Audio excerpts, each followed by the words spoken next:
The night Avery Morgan's world shattered, it wasn't the crash of gunfire or the shadow of a faceless threat that stayed with her, it was the feeling of her own pulse hammering in her throat, the terrifying certainty that someone wanted her gone, and the unexpected warmth of strong arms pulling her out of the darkness before it swallowed her whole. That moment, brief and chaotic, would become the spark that turned her carefully constructed life upside down. Because the arms that saved her belonged not to a friend, not to a colleague, but to the woman assigned to protect her, Callie Rhodes, her newly hired bodyguard, a stranger standing between her and danger, yet somehow feeling like the safest place she had ever known. If you believe in kindness, second chances, and the power of unexpected love, make sure to like, comment, share, and subscribe. It truly supports the channel and helps these stories reach more hearts. Avery had always been strong, or at least, she had mastered the performance of strength. As the CEO of a flourishing tech company in Seattle, she had built herself from nothing after losing her parents young and fighting through boardrooms that underestimated her. She lived in a penthouse overlooking the glittering skyline, drove a car most people only saw in magazines, and wore confidence like tailored silk. But success had its own shadows, and lately, the shadows around her had grown darker. Threatening emails. Strange cars outside her building. A break-in attempt that left the police shaking their heads. She tried to ignore them, bury herself in work, pretend she was unshaken, but fear, once planted, grows quietly, burrowing deeper until it becomes part of the air you breathe. That was why Callie entered her life. Callie Rhodes was nothing like Avery expected. Former military, broad-shouldered, disciplined, and striking in a calm, unassuming way, she carried herself with the quiet certainty of someone who had seen enough of the world's darkness to stop being intimidated by it. Her presence alone felt like an anchor. She didn't talk much at first, only observed, only listened, only stood close enough to be ready yet far enough not to intrude. Avery told herself she hired Callie out of necessity, out of logic.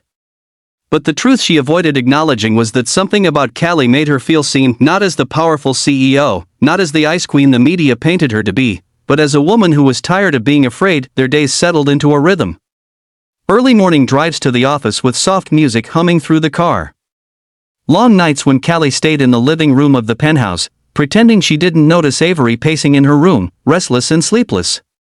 Moments when Avery caught Callie's eyes lingering on her a second too long before she quickly looked away.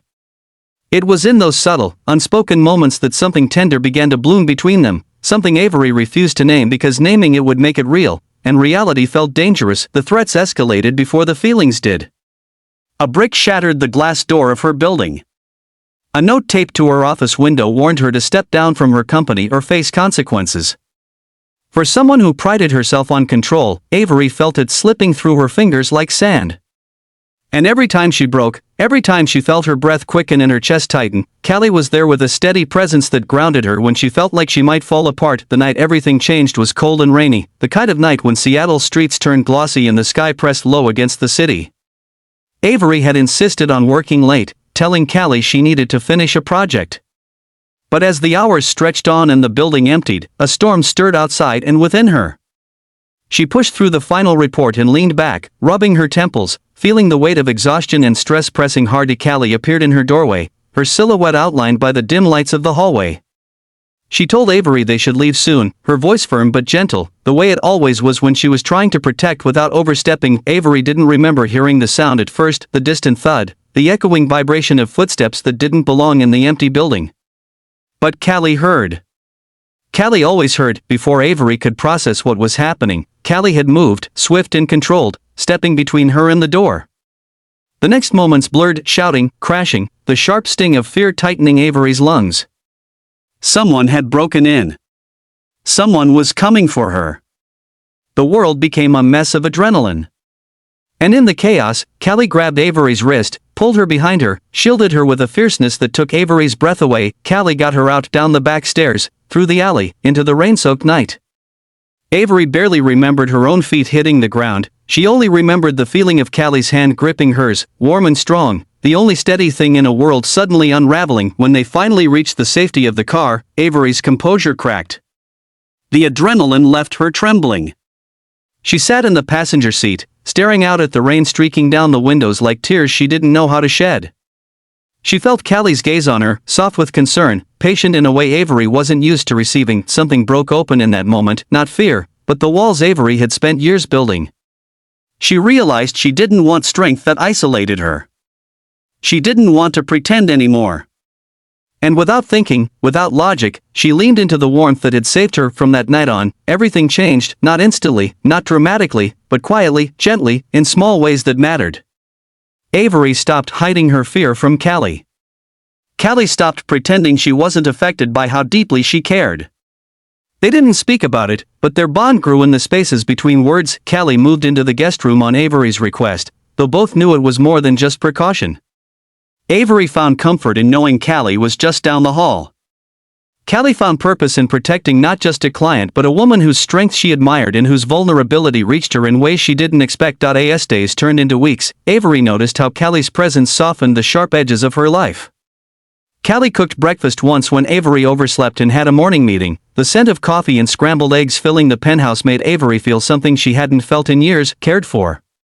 Avery, in turn, found small ways to lighten Callie's world, bringing her favorite snacks home, leaving notes on the kitchen table, offering pieces of kindness she rarely shared with anyone. But love, especially one born in the shadows of fear, is never simple. When the police finally traced the threats back to a disgruntled former executive who felt cheated by Avery's success, relief washed over her, but so did the fear of losing Callie. Because protection was no longer required. And Avery wasn't sure how to ask Callie to stay without risking everything, but Callie stayed. Not because she had to, but because she wanted to. One quiet evening, as the sun dipped behind the Seattle skyline and painted the penthouse in warm gold, Avery felt her heart breaking open again, this time not from fear, but from overwhelming gratitude. She thought about the woman who had saved her life, who had eased her fears, who had shown her what it felt like to be seen, truly seen. And even without words, Avery knew this love wasn't something she could run from. Callie felt it too. In the way she watched Avery with softness. In the way her shoulders relaxed when Avery smiled. In the way she stood a little closer than necessary, not as a guard, but as someone who chose to be there. Their love didn't come as a confession or a dramatic declaration. It arrived quietly, like the steady rhythm of rain against glass, like a truth that had been forming long before they acknowledged it. Love in the arms of her bodyguard wasn't something Avery planned, but it was something she learned to cherish, to nurture, to protect. And as she rebuilt her life with renewed strength, Avery found she wasn't alone anymore. Love had walked into her world disguised as duty, but it stayed because it found a home.